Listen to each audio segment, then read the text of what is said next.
अस्सलाम वालेकुम स्टूडेंट्स। आज क्लास 10th का लेक्चर नंबर 2 चैप्टर नंबर 3। जैसे कि स्टूडेंट्स हम चैप्टर का नाम था कंट्रोल स्ट्रक्चर। इसके दो टाइप हम पढ़ चुके थे, एक था सीक्वेंस, नेक्स्ट था सिलेक्शन और लूप। ठीक है, आज जो हम पढ़ेंगे लूप। सीक्वेंस में हमने पढ़ा था कंडीशनल और अनकंडीशनल, इसमें हमने स्टेटमेंट्स पढ़ी थी आगे फर्दर जो आपको प्रोग्राम सॉल्व करने में हेल्पफुल होती है। सेकंड हमने पढ़ी थी सिलेक्शन। सिलेक्शन में इफ़ देन और इफ़ देन एल्स। ठीक है, यहाँ पर हम क्या करते हैं, स्टेटमेंट्स लगाते हैं और अपनी स्टेटमेंट्स के ट्रू और फॉल्स के अकॉर्डिंग आगे आप उसको वर्कआउट करते हैं। नेक्स्ट आपके पास क्या था, लूप। ठीक है, अब जो आज हम पढ़ेंगे स्टूडेंट्स वो क्या है, लूप। लूप क्या होती है एक्चुअली में, रिपीटेशन। जब आपने अपने प्रोग्राम में रिपीटेशन करनी हो तो आप यूज़ करते हैं लूप। ठीक है, लूप के आगे फर्दर 3 टाइप्स हैं, for, next, while, when loop और आपके पास आती है नेस्टेड लूप। ठीक है, अब ये जो लूप है फॉर नेस्टेड लूप में when it is non is the advance how many time the loop must be repeated for nested loop is the most efficient option. ठीक है, यानी कि आपको इसमें क्या दिया जाता है, आपको ये कहा जाता है कि आपने ये काम इतने टाइम तक करना है। ठीक है, यानी कि आपके पास एक कंडीशन होती है, आपको बताया जाता है कि आपने इतने टाइम तक ये काम हो जाना चाहिए। तो आपके पास ये क्या है, फॉर नेस्टेड। अगर आपको कहा जाए कि आपने क्या करना है, 10 टाइम कोई क्वेश्चन राइट करके लाना है अपनी कॉपीज़ पे, तो आप क्या करेंगे, 10 टाइम उसको राइट करके लाएंगे। ठीक है, देन ही वो आपका काम चेक होगा। इसी तरह अब हम देखते हैं फॉर नेस्टेड लूप में सबसे पहले क्या है उसका सिंटैक्स। ठीक है, आपका सिंटैक्स क्या है, for while variables equal to x to y step g statements next. सबसे पहले स्टूडेंट ये जो फॉर है ये, और यहाँ पर स्टेप और यहाँ पर नेक्स्ट, ये सारे आपके पास क्या हैं, सेम एज इट इज़ ही जाते हैं। ठीक है, ये आपके पास क्या है, आपके वेरिएबल, यहाँ पर आपके पास ये क्या है, रिजर्व वर्ड्स यानी कीवर्ड्स। आप इसको सेम एज इट इज़ लिखते हैं, इसको आप चेंज नहीं कर सकते। वेरिएबल आप जो भी शो करवाना चाहें, आप वेरिएबल का नाम लिख लें, नंबर लिख लें, जैसे नंबर है NUM लिख लें, जैसे एज यू लाइक। ठीक है, उसके बाद ए इक्वल एक्स टू वाई, जहाँ से लेकर जहाँ तक, जैसा मैंने आपको कहा कि आपने कोई काम क्वेश्चन है वो 10 दफ़ा लिखना है। इसका मतलब ये है कि आपने 1 से लेकर 10 टाइम तक लिखना है। ठीक है, आप पहली दफ़ा लिखते हैं, फिर दूसरी दफ़ा लिखते हैं, तीसरी दफ़ा। नेक्स्ट आपके पास स्टेटमेंट, जो आपने काम करना होता है कि अगर ये हो गया तो आपने ये स्टेटमेंट्स होती हैं, हमारी लाइंस होती हैं जिन पे हम काम करते हैं। ठीक है, नेक्स्ट के बाद ये है कि नेक्स्ट आपके पास ऊपर चला जाता है कि आगे वेरिएबल, ये जो वेरिएबल ये इसी वेरिएबल को शो करवाता है। ठीक है स्टूडेंट्स, अब आपके पास सबसे पहले एग्जांपल देते हैं। मैं कहती हूँ कि हमने क्या प्रिंट करवाना है, हेलो वर्ड प्रिंट करवाना है। सबसे पहले स्टूडेंट्स हम क्या लिखेंगे, for a equal to 1 to 5 step 1। ठीक है, 20 प्रिंट हेलो, 30 नेक्स्ट ए, 40। देखिए स्टूडेंट, यहाँ पर मैंने आपको बताया था वेरिएबल, वेरिएबल क्या है, ए की वैल्यू क्या है, 1 से लेकर 5 तक। मैंने आपको बताया है जहाँ से आपने स्टार्ट करनी हो और जहाँ तक ले जानी हो। आप 1 पे क्या लिखते हो, जहाँ से आपने स्टार्ट 1 से लिखनी थी ना, तो आप 1 लिखें, 2 5 तक लगानी है स्टेप। ये जो स्टेप जी का मतलब है स्टूडेंट, ये गौर से समझें। अगर आपने आना हो तो आपने यानी कि ऐड करना। देखिए मैंने आपको कहा 1 से 5 तक, इसका मतलब है पहले 1, फिर 1 के अंदर 1 ऐड होगा 2 आएगी, 2 के अंदर फिर 1 होगा 3 आएगी, यानी कि उसके अंदर ऐड होती जाती है। और स्टूडेंट सिर्फ हम ऐड ही नहीं, इसके अंदर हम क्या कर सकते हैं, माइनस भी कर सकते हैं। जैसे कि मैं कहूँ फर्स्ट टाइम आपकी वैल्यू 5 आनी चाहिए, नेक्स्ट टाइम 4 आनी चाहिए, 3 आनी चाहिए, देन आप क्या करते हैं उसके अंदर स्टेप -1। ठीक है, फिर वो माइनस होती रहती है, हम 5 कर लेते हैं तो वो माइनस की तरफ से मूव आउट कर जाती है। ठीक है, अब हम जरा इस प्रोग्राम को समझते हैं कि इसमें वो क्या कह रहा है। सबसे पहले आपने कहा है कि फॉर ए की वैल्यू क्या है, 1 to 5, जहाँ तक जानी होती है। ये स्टूडेंट आपने हमेशा याद रखना है कि एग्जैक्ट आप उसको बता देते हैं कि कहाँ तक आपका काम होगा। स्टेप 1 आपका कितने होना चाहिए, 1 का ऐड होना चाहिए, 1। ठीक है स्टूडेंट, ये आपने याद रखना है कि 1 ही ऐड होगा। फिर आपके पास प्रिंट हेलो नेक्स्ट ए। सबसे पहले आपने क्या किया, प्रिंट 1, जब आपने पहली दफ़ा किया प्रिंट की वैल्यू क्या, पहले क्या प्रिंट हो गया हेलो। नेक्स्ट टाइम जब ये ऊपर जाएगा, नेक्स्ट के बाद ए के अंदर क्या आंसर आपने शो करवा दिया। नेक्स्ट टाइम क्या आ जाएगा 2, आपने नेक्स्ट टाइम फिर लिख दिया। फिर नेक्स्ट टाइम आप क्या करेंगे, हेलो, फिर अगेन लिखा हुआ आ गया। फिर जब आपके अगेन ये लूप चलेगी फिर हेलो आ जाएगा, फिर थर्ड टाइम फिर अगेन आ जाएगा। इसी तरह 4 टाइम जब ये चलेगी तो 4 आ जाएगा। नेक्स्ट टाइम जब आपकी यहाँ पर 5 टाइम कंप्लीट हो जाएगी स्टूडेंट, तो ये यहाँ पर मूव आउट हो जाएगा, यानी कि स्टॉप हो जाएगा, इसकी एग्जीक्यूशन रुक जाएगी। जैसे ही वो 5 तक पहुँचता है ना स्टूडेंट, जो हम कंडीशन देते हैं कि यहाँ तक ये चला जाना चाहिए, उसके बाद ये खुद ही स्टॉप हो जाता है। वो नेक्स्ट आपके पास नहीं जाता, क्योंकि हमने ए की वैल्यू यहाँ तक 5 तक बता दी थी। जैसे ही नेक्स्ट में यहाँ पे 5 आता है, कंप्लीट हो जाते हैं, तो वो नेक्स्ट और आगे नहीं जाता। स्टूडेंट एक और एग्जांपल देखते हैं जिसमें बताया गया है, क्वेश्चन आपके पास क्या, वो कहता है कि आपने क्या करना है, नंबर्स लेने और नंबर्स का क्या लेना है, सम। उसने नंबर खुद ही आपको बता दिए हैं कि 2, 4, 6, 8 और 100। ठीक है, आपने इनको क्या करना है, सम आउट करना है। तो स्टूडेंट जब हमने सम करना है तो हमें पता है कि आपके नंबर, ये स्टार्टिंग देखें 2 से लिया हुआ है और उसने लास्ट क्या लिया हुआ है, 100। तो आपको पता है 4 तो आप एज इट इज़ लिखेंगे। यहाँ पे मैंने आपको वेरिएबल कहा था, आई यहाँ पर वेरिएबल शो कर रहा है कि आपके नंबर कहाँ से लेने होने चाहिए, 2 से लेकर 100 तक होनी चाहिए। ठीक है, यहाँ पे आप देखें स्टार्टिंग 2 है और एंडिंग क्या है, 100। तो आप लोग यहाँ पर लेंगे 2 से लेकर 100 तक। स्टेप 2 का मतलब देखें, यहाँ पर आपको इस सीरीज़ में पता चल रहा है कि फर्स्ट टाइम आपने 2 लिया, फिर 4, 6 और 8 और 100 यहाँ तक चला गया, यानी कि आपको एक तरह पता चल रहा है इसमें 2 ऐड हो रहे हैं। तो आपके स्टेप 2, अभी मैंने आपको पीछे भी बताया था कि आप यहाँ पे जो जी का मतलब है कि इसके में आप क्या कर सकते हैं, ऐड भी कर सकते हैं और सब्ट्रैक्ट भी। अब यहाँ से आपने देखना होता है अपनी सीरीज़ में कि आपने क्या काम करना है। अब देखिए यहाँ पर आप 2 करें ना, 2 ऐड करना है, तो आपको पता है कि यहाँ पर स्टेप क्या होना चाहिए, 2 होना चाहिए। आगे देखें, n इज इक्वल n+1 यहाँ पर नेक्स्ट i। सबसे पहले देखें n की वैल्यू आगे पास 0 होगी, i की वैल्यू क्या है 2। i के अंदर 0 + 2 होगा तो आपके पास पहले से आंसर क्या आ जाएगा, 2। तो उसके बाद ये सम होता जाएगा। ये देखें आपके पास लास्ट में लिखा है print sum of the series equal n, और उसके बाद आपके पास नेक्स्ट क्या आएगा, जब आप ये n2 है तो फिर आपके पास क्या आ जाएगा, आपके पास ये n का आंसर, i का आंसर आ जाएगा। उसके बाद दोबारा ये ऊपर चला जाएगा, 2 आ जाएगा, i का आंसर 2 है, 2 + i का यहाँ पे नेक्स्ट इसके अंदर 2 ऐड हो जाएगा, फिर 4 आ जाएगा, नेक्स्ट इसी तरह मूव हो जाएगा। इसी तरह 2 के अंदर आपके पास 4 ऐड हो जाएगा, ये आपके पास 6 आ जाएगा। स्टूडेंट ये इसी तरह सीरीज़ चलती जाएगी और ये आपके पास सम करके n का आंसर आपके पास आ जाएगा। स्टूडेंट इस तरह की ये जो आपके पास प्रोग्राम होते हैं स्टूडेंट, इसको याद करने का सबसे इस टाइम में, यानी कि आपकी स्टार्टिंग है, ठीक है, आप लर्निंग कर रहे हैं आपके स्टार्टिंग कंप्यूटर में, तो आप ऐसे क्या करें, जो मैंने प्रोग्राम बोर्ड में इजी एक आपको समझाती हूँ और आपको बुक से समझाती हूँ स्टूडेंट, आप इसको सेपरेटली लिख कर याद क्या करें। और इसमें डिफरेंट वैल्यूज़, जिस तरह आप देखें यहाँ पर उसने 2 की सीरीज़ दी है, आपके पास इवन नंबर है 2 से लेकर, आप क्या कर सकते नेक्स्ट टाइम और नंबर भी ले लें 1 से लेकर आप 9 तक लेके देखें कि आपके पास क्या आंसर आते हैं। इसी तरह आप डिफरेंट वैल्यूज़ लेके देखा करें, जिस तरह मैंने आपको हेलो वर्ड बताया, आप उसमें पाकिस्तान लिख के देखें। आप उस तरह के डिफरेंट एग्जाम्पल करेंगे तो ही आपको बार बार प्रैक्टिस करेंगे तो अभी आपको ये समझ आएंगे कि आपने कैसे प्रोग्राम बनाने हैं। इसी तरह आपकी ये आपको समझ आने लगेगी। स्टूडेंट इसी तरह नेक्स्ट आपके पास लूप थी वाइल वैन लूप। ठीक है, वाइल वैन लूप में क्या होता है, यानी कि इसमें हम स्टार्टिंग देखिए, हमने जब 4 नेस्टेड लूप पढ़ा ना स्टूडेंट, तो उसमें हमने बताया कि यहाँ से यहाँ तक, ठीक है, हमने कोई यानी कि जैसे ही होता था वो फ़ौरन आपका क्या होता था, लूप टर्मिनेट कर देती थी। इसमें अब क्या है स्टूडेंट्स, आपके पास कंडीशन दी जाती है कि आपने वहाँ तक काम करना है। जैसे ही कंडीशन फॉल्स होती है प्रोग्राम आपका स्टॉप हो जाता है, उसमें और वर्किंग नहीं होती। ठीक है, अब हम इसके सिंटैक्स की तरफ जाते हैं, वाइल कंडीशन स्टेटमेंट व्हेन। ठीक है, आपने क्या करना है, वाइल कंडीशन स्टेटमेंट और व्हेन।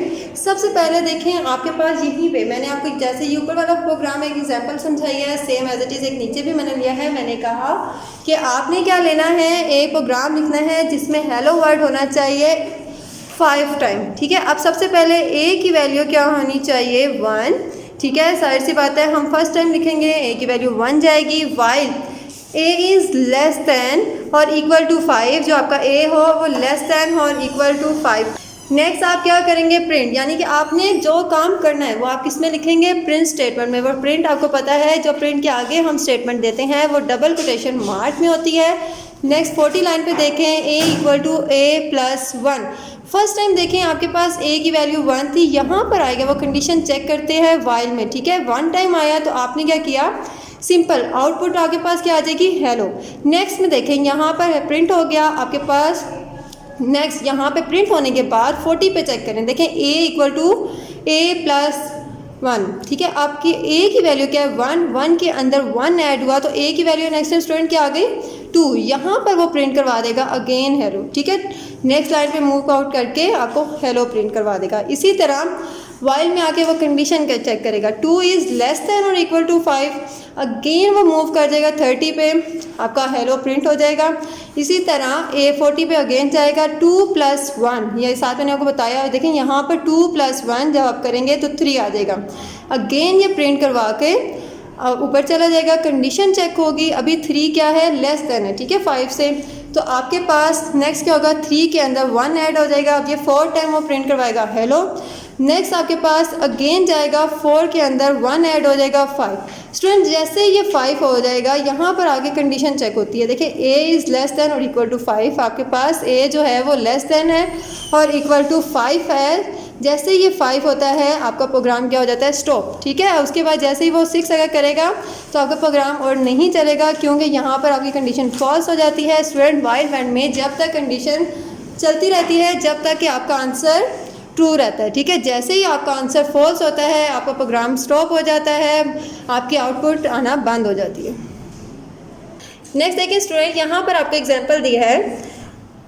स्टूडेंट यहाँ पे वो कह रहा है कि आपने क्या करना है, डिजिट्स लेनी है 1 to 10, ठीक है। यहाँ पर n की वैल्यू फर्स्ट टाइम क्या है 1 है, while n is less than और इक्वल टू 10, प्रिंट करवा देना है, ठीक है। जैसे ही आपकी ये कंडीशन होती है आप उसे प्रिंट करवा देंगे। स्टूडेंट्स आपने प्रोग्राम को सबसे पहले जिस तरह हम लोगों ने स्टार्टिंग में पढ़ा था प्रॉब्लम सॉल्विंग में, हम पता है कि हम लोग सबसे पहले हमने क्या करना है, आइडेंटिफाई करना है कि आपकी प्रॉब्लम कैसे होती है, ठीक है। हमने तब भी पढ़ा था, यहाँ पे भी थोड़ा इस तरह देखते हैं वो स्टार्टिंग में कह क्या रहा है। आपने प्रोग्राम को हमेशा देखना है, मोस्टली स्टूडेंट क्या होते हैं वो जल्दी जल्दी करते हैं और आपके प्रोग्राम इस तरह गलत हो जाते हैं, ठीक है। अब देखें आपको यहाँ पे ये भी डिसाइड करना होता है कि आपने लगानी कौन सी कंडीशन है, वाइल वैन लगानी है, लूप लगानी है, कौन सी लगानी है, ठीक है।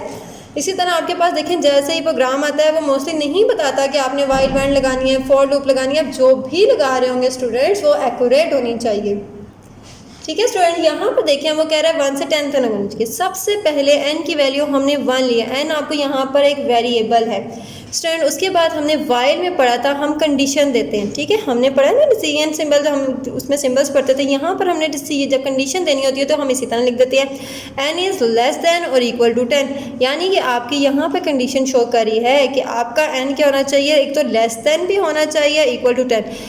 अब लेस देन देखिए यहाँ पर जब हमने 1 दिया ना n की वैल्यू, तो इसका मतलब ये 1 ये वाला हो गया, ठीक है। इक्वल टू 10 यानी कि ये 10 से तो सारी वैल्यू छोटी हैं और कहाँ तक है 1 से लेकर एक तरह आपकी यही कंडीशन बन जाती है कि आपने 10 तक दी। उसके बाद आप इसको प्रिंट करवाते जाएंगे, उसके बाद एडिंग करते जाएंगे, वैन ये दोबारा मूव आउट होता रहेगा, ठीक है। सबसे पहले n की वैल्यू 1 है, यहाँ पे कंडीशन चेक हुई, आपके प्रिंट करवा दिया, n की वैल्यू 1 आ गया। फिर नेक्स्ट 1 के अंदर 1 ऐड हुआ 2, यहाँ पर कंडीशन चेक हुई, आप 2 प्रिंट करवा देंगे। इसी तरह दोबारा 2 के अंदर 1 ऐड होगा, 3 आ जाएगा, यहाँ कंडीशन चेक होगी, आप आंसर प्रिंट करवा देंगे। इसी तरह वैन का मतलब दोबारा मूव आउट हो जाएगा। इसी तरह 3 जब आएगा 3 आप 3 के अंदर 1 ऐड हो जाएगा, 4 आ जाएगा n का आंसर, यहाँ पे 4 चेक होगा, 4 का प्रिंट आंसर निकाल देगा। इसी तरह 4 के अंदर 1 ऐड होगा, 5 हो जाएगा, वाइल में कंडीशन जाएगी और आंसर आपका यहाँ पे कंडीशन चेक होती रहेगी। स्टूडेंट इसी तरह मूव करता रहेगा। जैसे ही आपकी कंडीशन आप 9 + 1 करते हैं, ठीक है, जब आप 9 + 1 करेंगे तो ये आपके पास आ जाएगी 10, ठीक है। यहाँ पर मूव आउट हुआ, ये कंडीशन क्या हो गई, ओके, ठीक है। यहाँ पर आपके पास और नहीं काम करेगी, आपका इक्वल टू 10 आ गया, ये यहाँ पर उसको क्या कर देगा, स्किप। जैसे ही आप 10 के अंदर +1 करते हैं तो 11 हो गया, आपका ये प्रोग्राम क्या हो जाएगा, एक तरह का स्टॉप हो जाएगा। आपको इसके अंदर मोर काम नहीं होगा, आपके आगे फर्दर आंसर नहीं आएगा, ये आपको प्रिंट नहीं देगा, जस्ट आपको ये प्रिंट तब तक देता रहेगा जब तक ये आपका 1 से लेकर 10 तक आंसर आते रहेंगे। स्टूडेंट नेक्स्ट आपके पास आता है नेस्टेड लूप। स्टूडेंट अब नेस्टेड लूप क्या होता है, मोस्टली हम अगर सिंपल में बताऊँ, एक लूप के अंदर दूसरी लूप, ठीक है। आप जब एक लूप के अंदर दूसरी लूप यूज़ कर रहे होते हैं, यानी कि आप उसे कहते हैं कि एक काम इस तरह है तो अंदर वाला काम इसको, ठीक है। जब तक आपका बाउंड्री यानी कि बाहर वाली लूप काम करती है तो इसका मतलब है अंदर वाली लूप भी अंदर से एग्जिस्ट काम कर रही होती है, ठीक है। आपने क्या करना है, सबसे पहले आपके पास या तो हम कह देते हैं फॉर और वाइल लूप दोनों ही चली जाती हैं, ठीक है। अंदर आप या फॉर और वाइल लूप यूज़ करते हुए जैसे मर्जी आप नेस्टेड लूप यूज़ करते हैं। जैसे कि आपके पास एक एग्जांपल है नीचे, मैं आपको वो समझाती हूँ, ज़्यादा आपको क्लियर अंडरस्टैंडिंग होगी। सपोज आपके क्या करना है, ये पैटर्न है। पैटर्न क्या है, आपने स्टैटिक साइन लेना है। फर्स्ट टाइम क्या आना चाहिए 5, फिर क्या आपके पास क्या आना चाहिए 4, और नेक्स्ट टाइम क्या आना चाहिए 3 और 2 और 1, ठीक है। आपके पास ये पैटर्न आना चाहिए।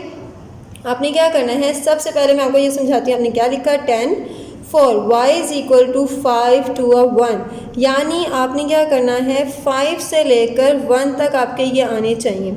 आप क्या करते हैं, उसमें से सब्ट्रैक्ट करते हैं। स्टूडेंट देखिए, मैंने आपको पहले बताया था कि जब हमने फॉर लूप यूज़ की थी, इसके अंदर फॉर लूप ही यूज़ हुई है, ठीक है। दोनों, पहले ये जो आउटर लूप है वो भी फॉर लूप, और ये जो इनर लूप यूज़ हो रही है, आप इसे यहाँ से डिफरेंसेस देखें, ये वाई के लिए शो करवा रही है, और ये जो अंदर है फॉर लूप ये एक्स के लिए, ठीक है। हमने ये फॉर लूप यूज़ कर रहे हैं दोनों, ठीक है। ये वाई और एक्स के लिए, जो बाहर वाली है वो वाई के लिए, आउटर वाली जो इनर वाली है वो हमारे लिए एक्स के लिए। अब आपने माइनस करते जाना है, जाहिर सी बात है। फर्स्ट टाइम आपके पास कितने होने चाहिए 5, फिर नेक्स्ट टाइम होने चाहिए 4 3 2 और 1, ठीक है। आपके पास ये कंडीशन इस तरह चलती है। आपने क्या किया 4, नेक्स्ट एक्स की वैल्यू 1 2 और 5, फर्स्ट टाइम क्या आ गई आपके पास 1 से लेकर जो y की वैल्यू होगी, प्रिंट आपने क्या करवाना है स्टैटिक साइन, नेक्स्ट x होना चाहिए, प्रिंट नेक्स्ट क्या होना चाहिए y एंड। स्टूडेंट इसमें देखें, सबसे पहले देखें इसमें हम 5 देते हैं, इसका मतलब है x की वैल्यू होनी चाहिए 1 2 5। फर्स्ट टाइम जब आप प्रिंट करवाएंगे x, first time x static कितना होगा 1 टाइम, ठीक है। ये 1 आंसर 1 टाइम स्टैटिक चला जाएगा। नेक्स्ट टाइम ये नेक्स्ट दोबारा ऊपर जाएगा, 5 तक जाना चाहिए। फिर नेक्स्ट टाइम आपका स्टैटिक सेकेंड स्टैटिक होगा, फिर आपका थर्ड टाइम आपने 3 टाइम करना होता है, नेक्स्ट 3 स्टैटिक होगा, फिर आपका 4 स्टैटिक होगा, फिर 5, और इसी तरह फिर स्टूडेंट ये स्किप होके फिर दोबारा ऊपर जाएगा। आपके पास x की y की वैल्यू क्या आ जाएगी 4, आप इसे 4 टाइम स्टैटिक आएंगे, ठीक है। यानी कि फर्स्ट टाइम x की वैल्यू क्या है 1 आपका स्टैटिक जाएगा, फिर नेक्स्ट टाइम 2 स्टैटिक आएगा, फिर 3 और फिर 4, इसी तरह नेक्स्ट, ठीक है। अब आपके पास y की वैल्यू क्या आ जाएगी 3, 1 2 3 टाइम, ठीक है। आप इसी तरह ये जब अंदर वाली हम यहाँ से y की वैल्यू ले लेते हैं ना स्टूडेंट, तो फिर ये अंदर वाली लूप चलने लग जाती है, ठीक है। जिस तरह की ये वाली लूप चलने लग जाती है उसे प्रिंट करवाती है। अब देखें आपके पास 3 तक आएगा, 1 2 3 का मतलब है 3 स्टैटिक जब तक नहीं होंगे, ये कंडीशन फुलफिल नहीं होती, तब तक आपने उसके स्टैटिक्स आते रहते हैं, ठीक है। इसी तरह जब आपके ये स्टैटिक्स मूव आउट हो जाते हैं ऊपर, यहाँ पे नेक्स्ट आप लेंगे 2 टाइम स्टैटिक करना चाहिए, यहाँ पे 1 2 2 होना चाहिए। फर्स्ट टाइम आपका प्रिंट हो गया स्टैटिक 1, फिर नेक्स्ट टाइम 2, इसी तरह यहाँ पे लास्ट टाइम आ जाएगा 1, यानी कि 1 से लेकर 1 तक आएगा, तो ये आपकी लूप क्या हो जाएगी स्टॉप हो जाएगी। इसी तरह स्टूडेंट जब ये आउटर और इनर लूप दोनों काम करती हैं तो आपकी ये काम इस तरह होता है। हम फिर यूज़ करते हैं नेस्टेड लूप। स्टूडेंट ये आज का आपने इसकी जो साइंटेक्स हैं उनको ज़रूर याद करके लिखें। आपके इसमें क्या साइंटेक्स है मैं आपको थोड़ा सा बताती हूँ। आपने क्या लिखना है फॉर लूप लिखें, आप क्या लिखेंगे फॉर लूप, और आप इस तरह लूप लिखें, या इस तरह आउटर लूप लिखें और इनर लूप लिखें, ठीक है। और लास्ट में आप लिख लें एंड, या आपके पास ये जो नेस्टेड लूप x आ रहा है, नेस्टेड लूप y, सिंपल सा। अगर आप नहीं लिखते, आपकी बुक में भी नहीं है, नो प्रॉब्लम, यहाँ से आप इसकी डेफिनेशन लिखें, साथ एग्जाम्पल को मार्क कर लें। नेक्स्ट आपके पास स्टूडेंट्स आ जाती है इसकी एक्सरसाइज। हम एक्सरसाइज को देख, सबसे पहले आपके पास फिलिंग इन ब्लैंक है, it is recommended to avoid the use of dash statement, go to, ठीक है। नेक्स्ट आपके पास number 2, go to statement provide dash transfer point 1, the dash the for nested loop transfer control based on a dash conditional, ठीक है। Maximum dash transfer point can be specified with the go to statement 255 on error go to statement enable error trapping feature of GW basic। Number 6 पे है इन GW basic every error is assign a unique code, ठीक है। हमें पता है कि कोई भी error उसको यूनिक कोड दिया जाता है। और नंबर 7 पे देखें स्पेशल वेरिएबल नेम ERR, ठीक है। हमने ये जब हमने प्रोग्राम किया था मैंने आपको तब भी बताया था, ये बहुत इंपॉर्टेंट है। देखें आपकी बुक के एक्सरसाइज में भी उसकी एग्जाम्पल ब्लैंक दी है, आपने लाजमी इसको देखा करें। इस तरह की आपने जो मैं मार्क करवाती हूँ इंपॉर्टेंट, आप उसको मार्क किया करें क्योंकि ये वाकई ही इंपॉर्टेंट रहती हैं। देखें आपको पता है ERR किसके लिए था, एरर कोड के लिए। जब हम लाइन की बात करते हैं तो वो क्या देता था स्टूडेंट, ERL। नेक्स्ट आपके पास 9 है, व्हेन ना error occur in a zero basic the control any transfer to and dash routine error handling. ठीक है, आपके पास एरर हैंडलिंग का मूव कर जाता है। A dash structure choose the alternative program statement execution selection. ठीक है, हम सिलेक्शन में हमने इफ देन पढ़ा था, इफ देन एल्स पढ़ा था, वहाँ पर हमने पढ़ा था टर्मिनेट कर जाता है आपका प्रोग्राम। दूसरा आपके ट्रू और फॉल्स कंडीशन होती हैं उसके अकॉर्डिंग चला जाता है। नेक्स्ट आपके पास बेस्ट चूज द ऑप्शंस हैं which one of is not a logical operator. हमें पता है लॉजिकल ऑपरेटर में क्या था, एंड और नॉट इधर नहीं है। Which of the following can not be use to exit from a error handling routine stop. ठीक है, आपके which one is the multiple branching statement on go to in the statement in the integer value of the variable expression following the keyword on go to statement is greater than 255 which type of the error occur run time। ठीक है, आपने run time होगा इसमें। for nest is used to implement iteration। ठीक है students, आज का आपका काम क्या है, जो मैंने आपको ये लूप पढ़ाई हैं आपने इन लूप को कॉपीज में लिखें, डेफिनेशन लिखनी है, फिर आपने इनके साइंटिस्ट लिखने हैं, और जो मैंने एग्जांपल दी हैं इसको साथ आपने बार बार रिपीट करना है, और आपके रिपीट करने के साथ इनको याद करना है। ये इंपॉर्टेंट है। अगर ये एज अ लॉन्ग आएंगी तो आपने क्या करना है, इन सब के आप डेफिनेशन लिखेंगे, हेडिंग लिखने के बाद साइंटिक्स की हेडिंग देंगे, सबके साइंटिक्स लिखेंगे और साथ एग्जाम्पल को आप शो करवाएंगे, और साथ आपने ये काम आज का जो मैंने आपको जितना लेक्चर पढ़ाया है उस सारे को आप याद करेंगे। अल्लाह हाफिज़ स्टूडेंट्स।